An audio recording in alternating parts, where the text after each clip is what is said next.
Hola, ¿sabías que el agua en la Biblia es una representación simbólica que refiere por lo general vida, salud y limpieza? Hoy el pastor Luis Gerardo Sánchez nos fundamentará acerca de cómo podemos tener un tiempo de intimidad que nos lleve precisamente a mejorar la forma en que vamos a producir el fruto de acuerdo a la asignación que Dios nos ha dado. Quédate hasta el final y confiamos en que esto sea para edificación y bendición de tu vida. Evangelio según San Juan capítulo 15, los versos son del 4 al 8. El Señor Jesús está diciendo: permanezcan en mí y yo permaneceré en ustedes. Así como ninguna rama puede dar fruto por sí misma, sino que tiene que permanecer en la vid, así tampoco ustedes no pueden dar fruto si no permanecen en mí. Yo soy la vid, ustedes son las ramas o los pámpanos. Continuamos avanzando en nuestra serie titulada Arraigados. Hemos estado hablando en presentaciones anteriores la importancia que tiene echar raíces firmes y profundas, y esas raíces son sinónimo de nuestras convicciones en el amor de Dios. Después vimos la importancia de estar bien plantados y rodeados del ambiente adecuado para producir el fruto que Dios espera de nosotros. Hoy específicamente veremos la importancia del agua de manera simbólica en la Biblia y que es un sinónimo de la intimidad que debemos tener con el Espíritu Santo, con Dios el Padre y con su palabra. Estar conectados con la fuente que nos hace todo el tiempo estar produciendo el fruto que Dios espera de nosotros. Así es que el punto 1 es la importancia del agua. Veremos el ejemplo de Jesús para que nosotros podamos seguirlo y cómo también podemos establecer un ecosistema de intimidad con el Señor. Sabes, vivimos un punto en la vida en el cual nosotros enfrentamos en la fe obstáculos, oposición, dificultades y distracciones. Es interesante que acabamos de leer en Juan 15 que lo primero que es nuestro llamado como creyentes, como ciudadanos del reino, nacidos de nuevo, el llamado número 1 no es dar fruto, sino permanecer en Jesús, permanecer en un tiempo de intimidad con Él. Necesitamos formar una cultura en nuestra generación, una cultura de personas que se apartan de todo, que apagan todas las distracciones, todos los dispositivos, que apagan todas aquellas cosas que parecieran importantes y de atención inmediata, pero que nos pueden robar lo más valioso, nuestro tiempo para tener intimidad con Dios. Jesús, como punto número 1, nos dio el ejemplo en cuanto a prioridad. Para él, los milagros no eran la prioridad. La necesidad de las personas no era la prioridad. Y aún su propia fama o trascendencia no era la prioridad. Él tenía una prioridad, su agenda con el Padre. Así que nosotros podemos aprender a dedicar un tiempo específico y de calidad para poder seguir el ejemplo de Jesús, conectándonos con Dios, conectándonos con su palabra y conectándonos con su espíritu. La oración es la herramienta más poderosa que Él nos ha dado y Jesús dejó en los evangelios evidencia clara de cómo Él hacía uso de esa herramienta para fundamentar su ministerio y cumplir su asignación. Dice Marcos capítulo 6 y verso 46, después de despedirse de ellos, se fue al monte a orar. Dice también en Marcos capítulo 1 y verso 35, levantándose muy de mañana, siendo aún muy oscuro, salió y se fue a un lugar apartado y allí oraba. Jesús tomaba tiempo para precisamente tener intimidad con su Padre. Él no hacía las cosas de manera improvisada. Por el contrario, ese tiempo de intimidad era un tiempo de fortalecimiento, de recibir y de nutrirse de lo que él necesitaba después de haber dado y enfrentado todos los obstáculos y toda la oposición que podría haber. Lucas 6, versos 12 y 13 dice que en aquellos días él fue al monte a orar. Pasó la noche orando y cuando era de día llamó a sus discípulos y escogió a 12 de ellos, a los cuales también llamó apóstoles. Es decir, encontramos un ejemplo en Jesús. Antes de tomar una decisión, Jesús fue al monte a orar y pasó la noche orando a Dios. Y después llamó y escogió a 12, a los cuales también llamó apóstoles. Qué interesante. Jesús despide a la multitud, sube al monte a solas para orar y al anochecer estaba allí solo. Muchas veces nosotros queremos servir a Dios, pero no queremos apartar un tiempo para estar a solas con Dios. Pareciera como que es complementario, pero créeme que no lo es así. Tú no puedes estar dando y sirviendo y pretendiendo agradar a Dios sin tomar un tiempo de intimidad a solas con Él, para leer su palabra, para meditarla, para orar y recibir dirección y fortaleza en tu vida. Fuimos llamados para estar con Él y después para predicarlo a los demás. La oración nos ayuda porque implica no solo devoción, sino también comunión con Dios. Jesús no hacía nada sin antes haber orado. Estaba entrenado en esa área y es algo que debemos hacer nosotros también.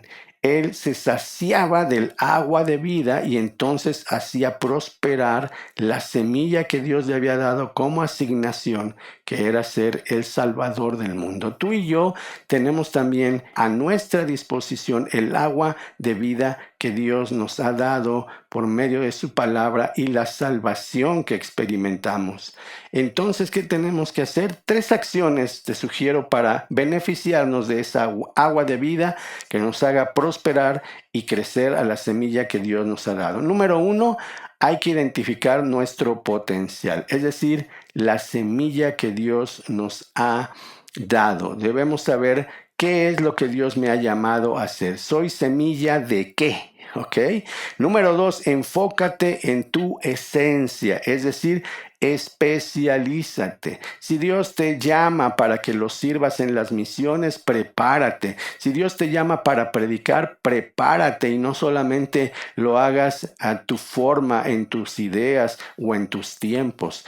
Dios nos da a cada uno el potencial, pero tenemos la responsabilidad de enfocarnos. Y ese es el punto principal. Tenemos que prepararnos y hacer las cosas de una manera que realmente trascienda para la gloria de Dios. Si nosotros podemos entender esto, habrá coherencia en nuestra vida. El fruto saldrá naturalmente y eso es un sinónimo de madurez. Estamos viviendo en muchos momentos complicados, pero las personas maduras, aquellos que han identificado su semilla, su potencial, aquellos que se mantienen enfocados sin distracciones, preparados y entrenados, esos son los que van a salir adelante, darán el fruto de manera natural. Tristemente, cuando nosotros no tomamos en cuenta esto, nuestros valores, nuestras convicciones están en crisis permanente y en lugar de ser fortalecidos, fundamentados, tendemos a ser incoherentes. La ley de la coherencia es esta: siempre vas a dar fruto de acuerdo a tu semilla, es decir, tienes que saber qué es lo que Dios te ha dado para que fructifiques. Número 2, solo podemos esperar un fruto de aquello que se ha sembrado en nosotros. Si en mí se sembró una naranja, yo no voy a hacer una manzana. El fruto esperado es ser naranja. Si en mí se sembró un mango, yo no voy a hacer una pera. El fruto esperado es un mango. No hay que equivocarnos ni engañarnos. Aprendamos a sembrar correctamente también nosotros la buena semilla de la palabra de Dios y así cosecharemos un fruto abundante. Es triste y lamentable ver cómo la vida de fe de muchas personas está llena de incoherencias. Quieren dar un fruto, pero han quitado la buena semilla de la ecuación. Se guían por emociones, por ideas y por su propio esfuerzo y así no funciona. Estamos esperando buenos frutos y nos frustramos en el camino porque tuvimos falsas expectativas. Yo pensé que Dios me iba a apoyar. Yo pensé que Dios me iba a promover. Yo pensé que realmente Dios se agradaba de lo que estaba haciendo. Escucha esto y no lo pierdas de vista. Toda actividad que hagamos para el Señor debe producir frutos de acuerdo a la semilla que Él depositó en nosotros. Cada uno de nosotros tenemos el depósito de la semilla de Dios en nuestra vida. Jesús nos ha dado el ejemplo y también en el Antiguo Testamento vemos el ejemplo de un hombre que pudo construir un ecosistema de intimidad con Dios que lo ayudaba a permanecer conectado con Dios, conectado con sus hermanos en la fe y lo más importante, con el propósito del plan que Dios tenía para su vida, dando un fruto constante a lo largo de los años. Me estoy refiriendo al profeta Daniel. Todos quisiéramos ser como Daniel. Daniel estuvo en Babilonia y no estuvo de vacaciones ni porque le gustaba conocer otras culturas. Él fue llevado contra su voluntad y ahí permaneció muchos años de su vida. La influencia de la sociedad era fuerte, pero él determinó no contaminarse. Él estableció hábitos de intimidad que lo ayudaban a estar conectado permanentemente con Dios. Ahí en tu Biblia puedes buscar después lo que dice Daniel capítulo 6 versos del 1 al 22, pero entre otras cosas en un momento de extrema dificultad y necesidad, él oraba 3 veces al día y no solamente oraba sus ideas, sino la palabra de Dios porque estaba conectado con él, conectado con su palabra. Daniel hacía esto. Él tenía un hábito, una disciplina espiritual, la lectura diaria de la palabra, la meditación, es decir, cómo voy a aplicar esto que hoy he recibido de Dios, la oración para hablarle al Padre y recibir respuesta de Él, el ayuno en los momentos de intensidad y máxima necesidad, pero sobre todo, Daniel había logrado desarrollar sobriedad. Esto quiere decir que lo de afuera nunca alteraba por dentro a Daniel. Las presiones, los afanes, las pruebas, las enfermedades, las distracciones, la oposición y todo lo que venía en contra de su fe, Daniel podía manejarlo de una manera sabia y atinada sin que nada lo absorbiera ni lo distrayera de su propósito y de su asignación. Daniel estaba en Babilonia, pero Babilonia no estaba en él.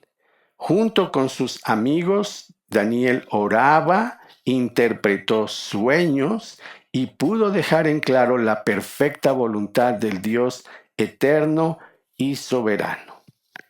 Para terminar, quiero resumirte esta charla de esta manera.